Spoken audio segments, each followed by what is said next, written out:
Sometimes after you've initiated a search, you realize that you need to dig a little deeper and refine your search results more. So let's go ahead and do that now. For example, here I have searched for children's author Roald Dahl in the San Jose State collections. Now, that very simple search yielded over 19,000 results. In this particular instance, I'm going to write an academic research paper on author Roald Dahl, so I'm going to need more than just his books. Let's go ahead and see how we can change the parameters on that.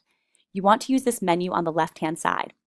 You have the ability here to change which collection you are perusing. So I could decide to look through the CSU reserves that we have within our state's library system, or I could even look for course reserves, which are materials set aside by professors for specific courses taught at our school. Now, I don't want to do that for this particular search, so I'm going to keep going down.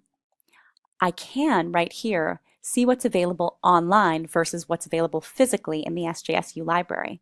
In this particular instance, I want scholarly research on author Roald Dahl, so I'm going to click for peer-reviewed journals. I can also find out what kind of actual format that I would like to view. It might simply just be an article. I might need a book. I can also go ahead and update the publication date. Perhaps I might only be looking for something within the past 5 years. I can see authors that have written specifically about Roald Dahl. And in this particular search, I want to find information about Roald Dahl as a subject, not as an author.